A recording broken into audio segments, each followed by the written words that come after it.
Good morning. This is Carla Harris. Welcome to Conversations with Carla.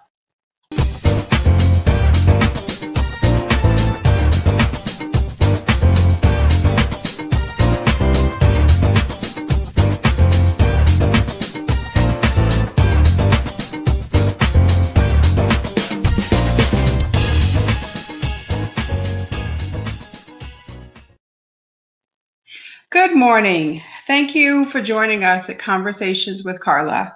I am Carla Harris, your host, and today we begin a series about race relations in the workplace. So I encourage your questions. I encourage your comments as we begin this very important conversation. Today, my guest is Sam Hines. He is the CEO of Hines Executive HR Solutions. And Sam has been working in the HR department or HR industry for well over 30 years. And he and I are kicking off this conversation because it's so important for us to challenge the status quo when it comes to being Black at work. But before I bring Sam in, I want you to take a look at this quick video.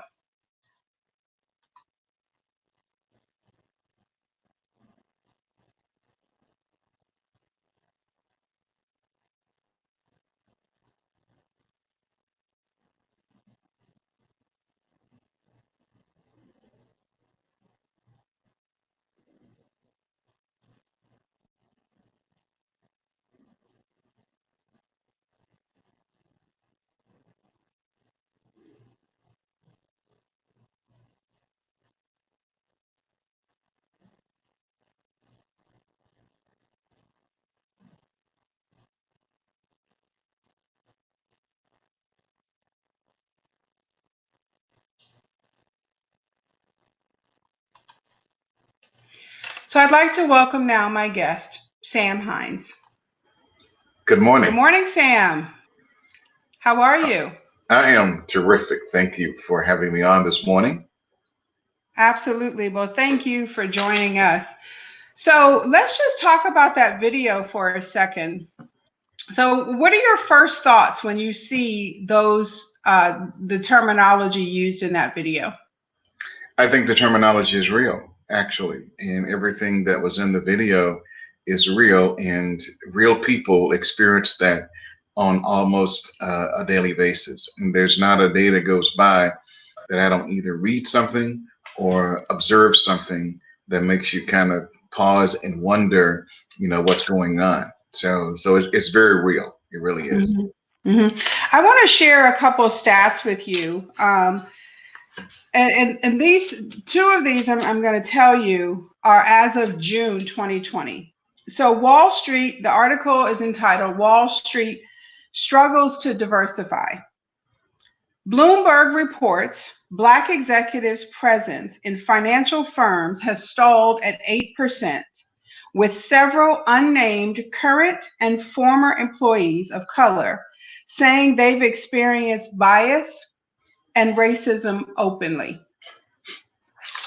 Morgan Stanley, another financial firm.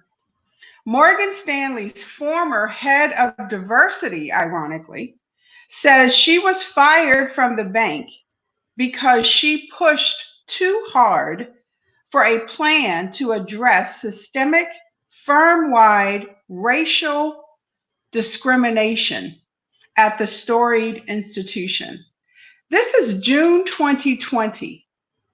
What are your thoughts around the articles like this? I mean, you would think we're past this, aren't we? Unfortunately, no, we're not. And as a matter of reference, I spent 12 years in the financial services industry working for a bank in Chicago. And I cannot tell you the instances of both sexism and racism that I was observing at the bank, as a matter of fact. And coincidentally, a very close friend of mine who was at the bank the same time I was back in the 80s we were reminiscing a couple of days ago regarding what went on with the bank, and the stories that she told me were ones that I was completely unaware of that happened to her. And I also had stories of my own. The financial services industry really was the last bastion of white male dominance, and still is today. I mean, all of if you look at what's happened over the years in terms of the financial services industry, there was a lot of money made back in the 80s and also in the 90s with LBOs and things like that.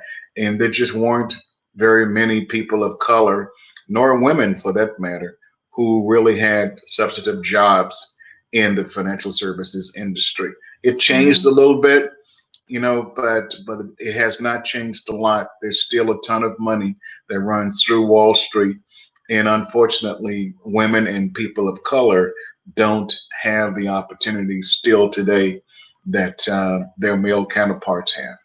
Hmm. Hmm. So I'd like to just pose what seems to be a simple question. What is real diversity in the workplace? Well, when I think of real diversity in the workplace, and when I was involved with diversity a lot in one of my companies I worked at. When you look at diversity in the workplace, you have to look at two things. One is you have to look at diversity in terms of the workforce and the makeup of the workforce, which all of us who are people of color, many of us were pioneers. And wherever we got our first job or whatever, I was. And I was asked point blank, how do you feel about being the only black person in the company in human resources? And I told the head of HR, doesn't bother me. Someone has to be the pioneer, and I would hope that I could affect hiring other people in the future. So the workforce really is one way. In companies, there are all kinds of different ways for companies to affect their workforce and make it look like the citizenry of this country. The other part of diversity in the workplace has to do with supplier diversity.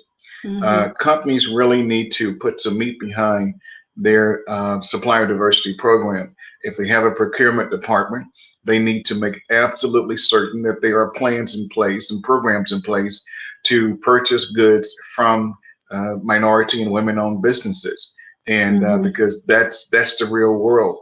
And it just reminds me of a story I had when I was working for one of my companies, and I was actually the head of supplier diversity, and we established a partnership with a woman and American Indian owned company in the Detroit area because we wanted to partner with them to do work with suppliers up there in the automotive industry. And so it's very, very important from a supplier diversity standpoint of view, or even a diversity standpoint of view. There are a whole bunch of things that companies can do to show their support in the community. It has to do with economics. It has to do with establishing, helping communities establish CDCs. CDCs are very powerful if they're put together right. So companies can do a whole bunch of different things when it Hmm. comes to the economic development aspect of it. So for me, it's two ways really. It's employment, and it's also economically things that happen in our communities. Hmm. So I was a guest on a podcast last week, Kimberly Bonner's podcast. So shout out to you, Kim. Mhm. Um, Business Scale Insights, and I hope I'm getting the name right. And one of the questions that she asked about was, what happens if diversity or when diversity is just a PR message? So, what are your thoughts on that from an HR perspective? I mean, are companies really believing that they can make a statement and that's all, that's it? I mean, what what messages are they really sending around the vital or critical importance of a nature of this topic? It's really interesting that you bring this up because just this morning, catching up on the news, and some of your listeners. and viewers may be aware of this, but Fox News just fired a writer, and this person was writing for one of their major news shows. And some of the things that he was writing about and some of the language that he used were truly, truly just absolutely offensive. Mm. And so Fox News fired him. But here's one of the issues that happens. You know, when you mention PR, when Fox News announced that they had terminated this person, it was an apologetic kind of PR release. And the one main thing that was missing, that I see missing all the time when things like this happen, is a true acknowledgement that they had messed up. Okay. And, Hmm. you know, and there's usually no acknowledgement, you know what, we did wrong. And this is what we're going to do to fix it. And, but it doesn't happen that often. It's mostly just an apology, you know, that I'm sorry this happened, those kinds of things, you know. And so from that standpoint of view, you know, a news release like that is very self-serving. It really is. It's just the fact that we got caught doing something wrong, so now we're apologizing for it. So now we're hoping it goes away. It doesn't work that way. There needs Yeah. to be there's some other stuff that needs to happen behind that. So that's the way Yeah. I feel about it. Yeah. Yeah. You talked a little bit about supplier diversity. Hmm. So, how or does it, um, the supplier diversity, diversity and inclusion policies, do those kinds of things add to the company's overall bottom line? And if so, how? Absolutely. You know, the and I'll give you an example. And this is how I really view it. When I lived in Chicago, I was chief operating officer of a nonprofit there, and the nonprofit was devoted to helping single parents, usually women, and with training and skills ready, you know, jobs and those kinds of things. And we contacted a major call center in the Chicago area and told them what we were doing. And they relayed to us the issue they had in terms of finding people for their call center. So we told them we will train all of these, usually they were all women, we will Yeah. train them. And when you get them, they will be ready for call center kind of positions. And so for the company, and I remember the head of HR telling me that, you know, this is really going to save us a lot of money because we don't have to spend money on advertising. We don't have to spend money doing a whole bunch of other kinds of things. And they said, she said to me, if you have a great training program and you're able to produce employees for us, then we're on board. So we placed well over 200 people in their call center, and we provided the support behind that because a lot of the women did not have transportation, they did not have Sure. adequate daycare, all of those kinds of things. We got the company actually, you know, to buy slots in a daycare center that was nearby. And any of the employees that we put into place, they had the option of having their kids at this daycare center, and thereby the kids were close.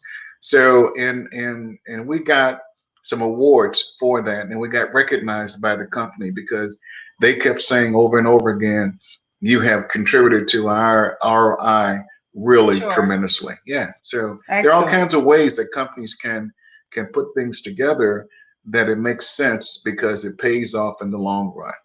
Absolutely. And situations like that not only pay off for the company, but they help build um, the economy in their communities by employing people right there in their communities who work. But that's a whole another conversation Yeah. because Yeah. I am completely passionate about workforce development and things like Yeah. that. Yeah. So I invite everyone to send us your comments and send us, or at least join the conversation with comments and questions live. But right now, we have to have a quick moment with our sponsor. Okay. When the protests are over and we go back to work, is your team ready to have a talk?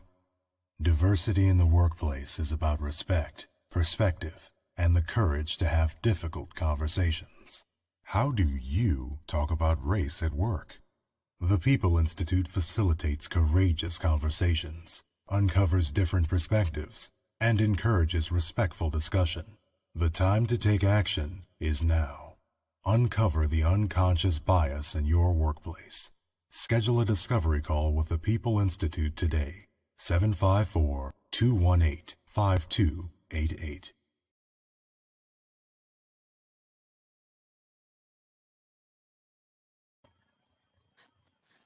Welcome back.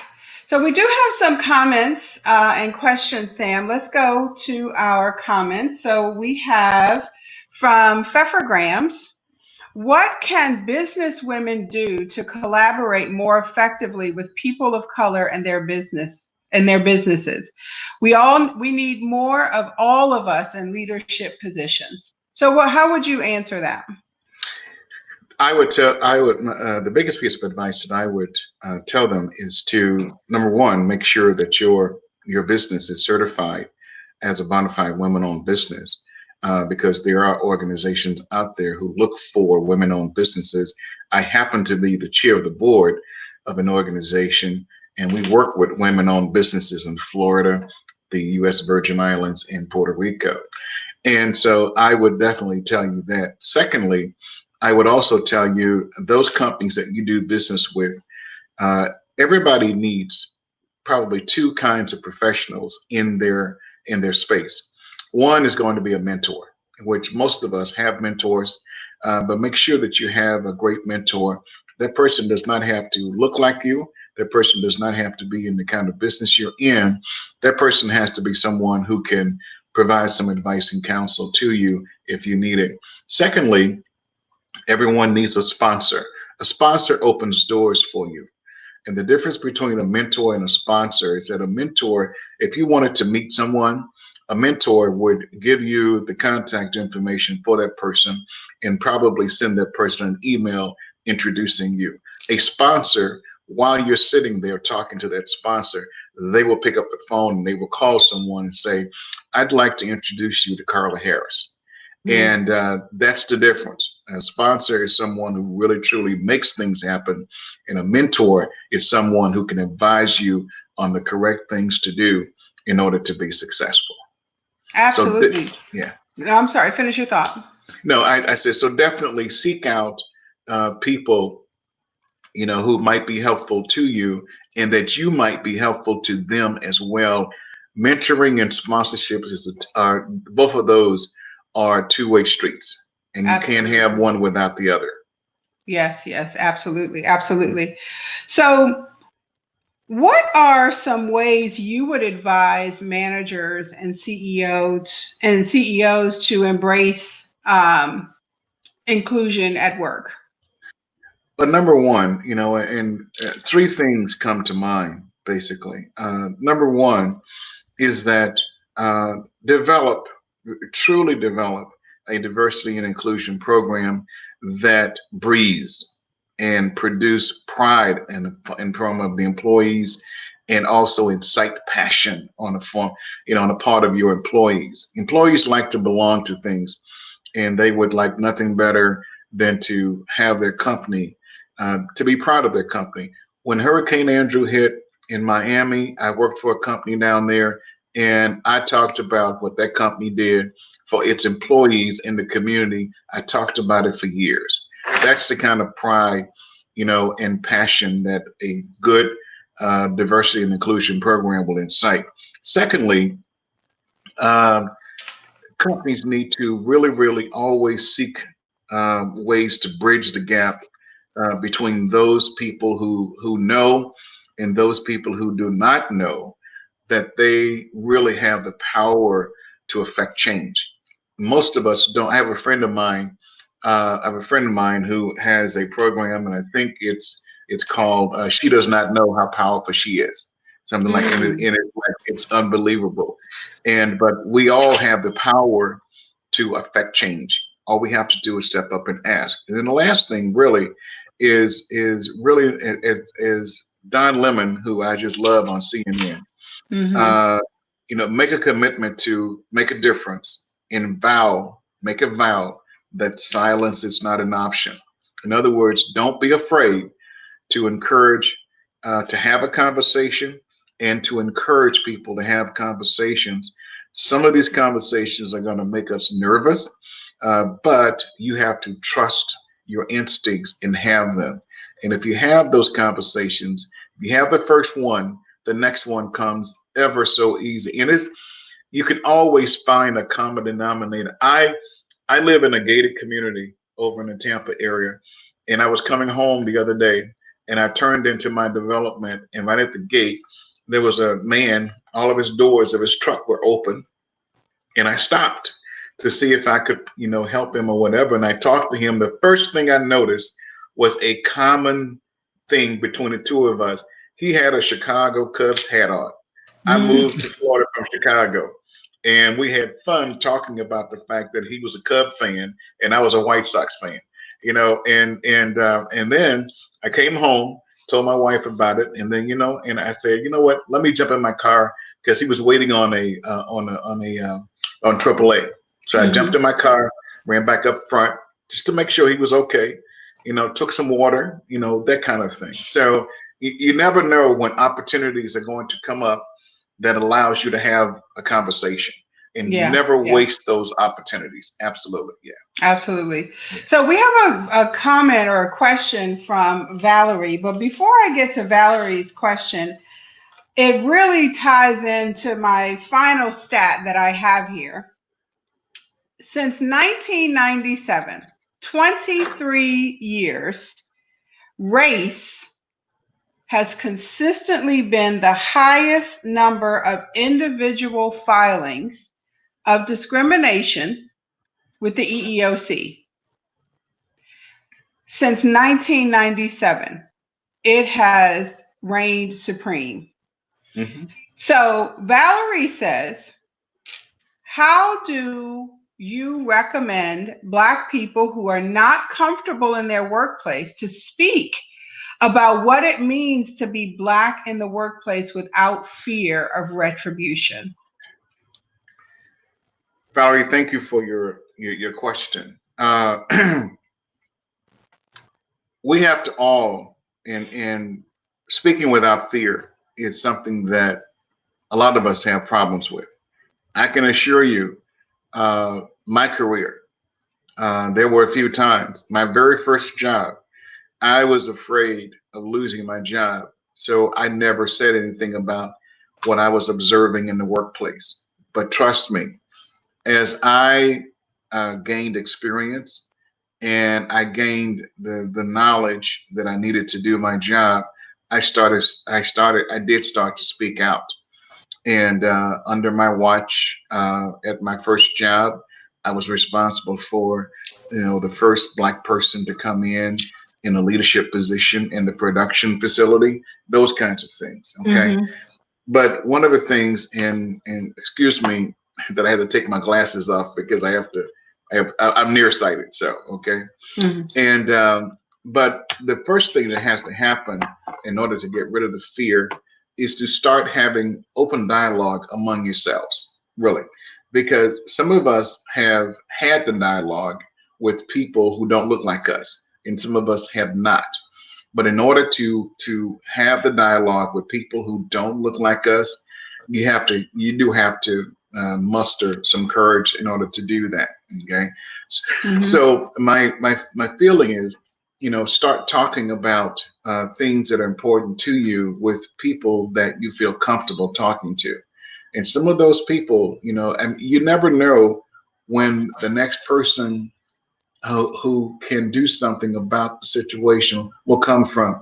I don't know if, in this was really, really interesting. I saw a video last night, actually, from a restaurant out in San Francisco. And this person who was sitting there having dinner was the CEO of a high tech company in San Francisco. And across from him was a family of Asian individuals also having dinner. And all of a sudden, he went off on the Asian family and just Mm. really called them all kind of despicable names and so forth. And one of the servers, and I'm telling you, this lady is now etched in my mind as one of my heroes. She walked up to him and said, "You have to leave. You cannot stay here. You have to Mhm. leave. You have to be respectful." I mean, and she just she stood up with no Yeah. fear, and she handled it. And he ended up leaving. And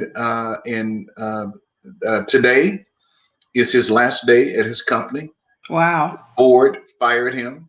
And my only comment behind that was, because high tech companies are very big on stock options, and my hope was, I hope they took away stock options too. Okay, Yeah. Yeah. so Definitely. you never know where the impetus for a conversation may come from. But this lady, and it's on YouTube, and it's on all of the Mhm. all of the network's websites. And if you get a chance, go watch that, because it took an incredible amount of courage for her to do that, and she obviously was very confident.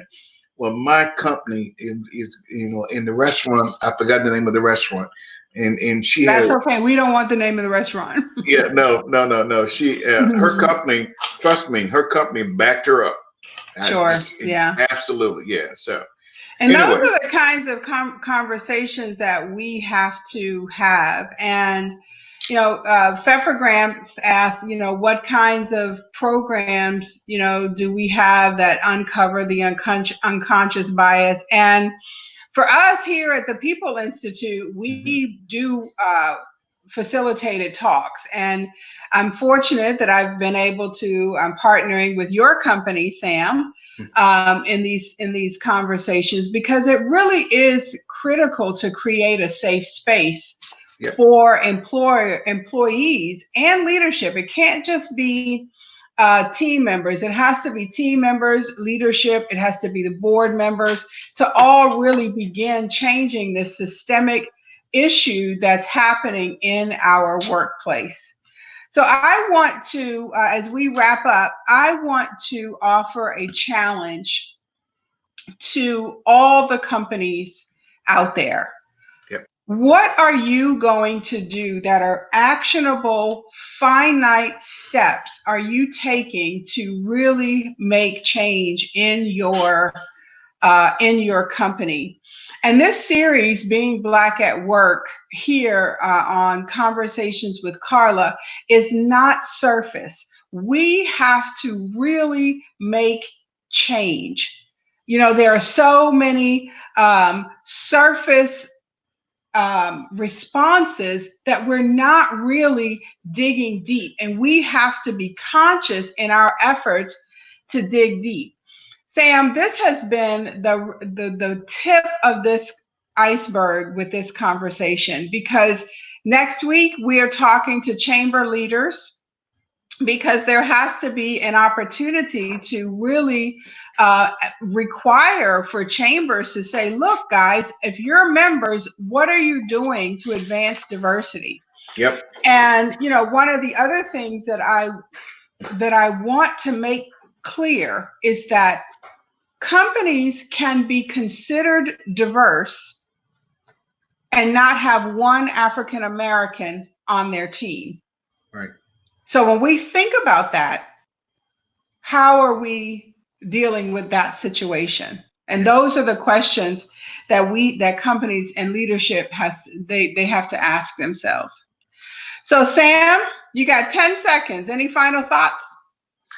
No, thank you so much. I just want everybody to know that uh, people who don't look like us are just as afraid to have these conversations as some of us are.